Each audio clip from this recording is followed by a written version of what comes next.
Hi, this is Gary with MacMost.com. Today, let's look at 7 different ways that you could record your voice on your Mac. MacMost is brought to you thanks to a great group of more than 500 supporters. Go to MacMost.com/Patreon. There you could read more about it, join us, and get exclusive content. So I'm often asked how you can record your voice on your Mac. Most Macs come with a microphone included, or you can get a USB microphone. And then there's already a bunch of software on your Mac that you can use to record your voice. So the first method is to simply use Voice Memos, which is an app specifically built for recording audio from your microphone. So let's launch Voice Memos. It comes with your Mac if you have Mojave or Catalina. And you have a simple interface here, a list of current recordings on the left and a big red record button. Now it'll determine which microphone is used not by any setting here in Voice Memos but by going to System Preferences, and there you can go to Sound, select Input here, and you can choose the microphone if you have more than one. You may just have your internal Mac microphone. Here I've got 2 webcams and a USB mic. And it's also very important to set your input volume here. Here I find this is the best setting for me for my microphone and the setup in my office, but for you it may be a little different. So play around with it. Notice how that when I talk you can see it's never reaching the peak over here, but it certainly is passing halfway at the loudest point. So I think this is a pretty good setting for me. Now in Voice Memos you can just hit record and it will start recording from the microphone you've chosen. You can see the waveform here, so you can confirm that it's recording and see how much time has elapsed. At any time I can pause and then I could resume to continue recording. When I'm paused I could also hit done, or I could play to play back what's there. I can move this playhead back and forth like that as well. Notice that when I go earlier it says replace instead of resume because it'll replace everything from that point on. If I go to the end that changes to resume. I can also crop here. So now I can move the beginning and end over like that and hit trim to trim it, or I can delete to delete the section that I have selected there. So when I'm done I hit done and you can see the recording appears here on the left. I can easily rename it. I can also drag and drop these outside of Voice Memos so that it's a file and now I can use it in another app. I can use the share button as well. A big advantage to using Voice Memos is that it syncs using iCloud with your iPhone and iPad and other devices. So you can record something on your iPhone, say, and then find it here in Voice Memos on your Mac. Now another great app for recording audio that's been around for a long time is QuickTime Player. So let's launch QuickTime Player here. I'm going to do it with the Spotlight menu and I can go to File and New Audio Recording. And this brings up this audio recording interface. You can click this little button here and change the microphones, which of course you can't do that in Voice Memos. You have to do it in System Preferences. And then you can hit the record button to start recording. And at any point I can hit stop and then I get basically a document here that has the voice recording in it. And I could play it back and move back and forth inside here. Now I can go to edit and I could split the clip at a certain point. I could add to the end and I can also trim. So there's some things you can do with it. To save this out you would just go to File Save or Command S and then you could save it out as an audio file to use in another app. Now of course you can also use GarageBand to record. So of course GarageBand is all about audio.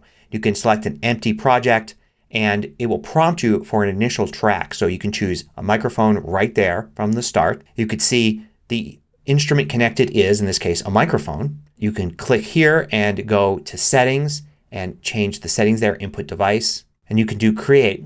And now you've got a track there that's listening to your microphone. You could see the volume meter there listening to my mic. And all I have to do to record is hit record. I'm going to turn off the metronome and count in there and just record right away. And now I can record my voice here and you can see it adding it to the timeline here. So I know it's recording. I also have lots of different settings here, so you can set some things that you definitely can't do in Voice Memos and QuickTime Player to make the recording a little bit better. And of course GarageBand also allows you to edit this in all sorts of different ways and make adjustments in everything. It's a much more involved app than any of those other voice recording apps. Once you have a recording like this, you can trim on either end just by dragging and dropping. There are a ton of options in GarageBand. When you save, you'll be saving as a GarageBand file, .band.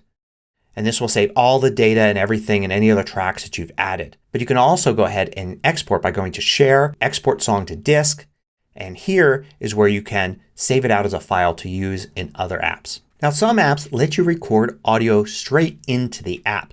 So an example here is iMovie.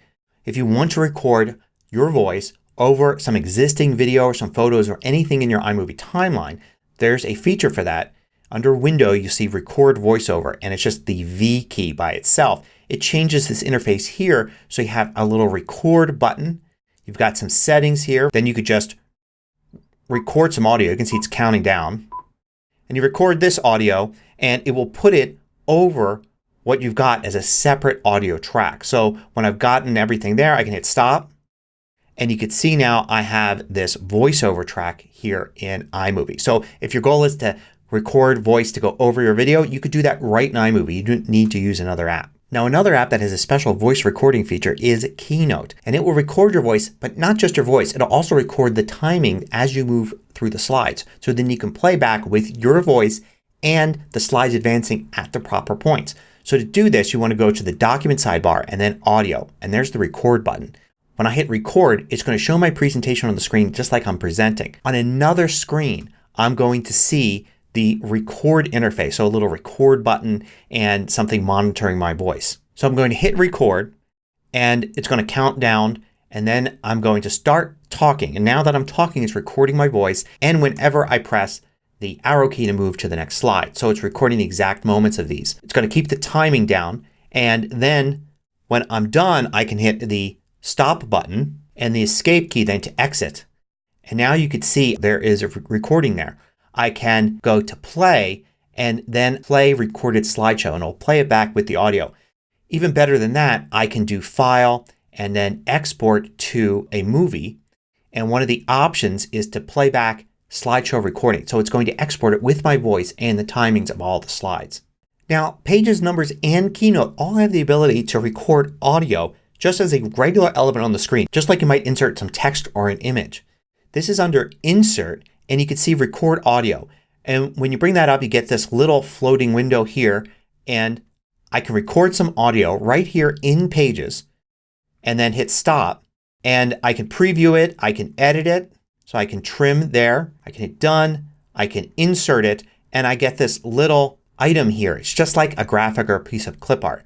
So it's not particularly very useful obviously for printing something out or saving it in a standard format like PDF. But if you're sharing something in a Pages format then this audio would be included. So for instance if you're editing somebody's document and you want to talk about a particular part of the document you could insert some audio here and then they could play it back. You just click on it and it starts playing. So you can create some multimedia type Pages documents this way or use it for editing and you can use the same element. It's present in Numbers and in Keynote as well. So you can actually get this little audio recording out of Pages, Numbers, or Keynote. If you look under the Format sidebar here and you have audio selected with this audio icon selected here, you can see File Info and I can actually drag that out to the Finder and now I have it as an audio file that I could use elsewhere. You could also control click on it and use Share Recording and here you can share it out as a file in Mail and various other methods.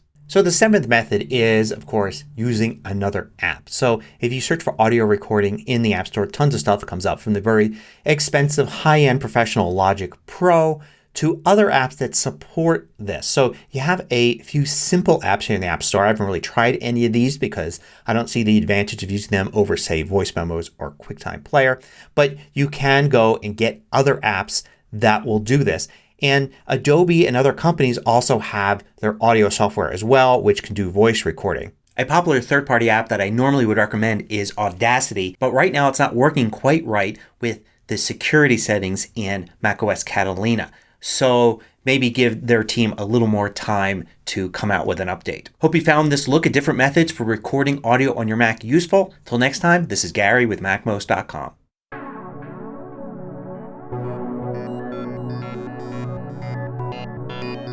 I publish new tutorials every weekday. Hit the subscribe button so you don't miss out. Then hit the little bell icon to get notifications for each new tutorial.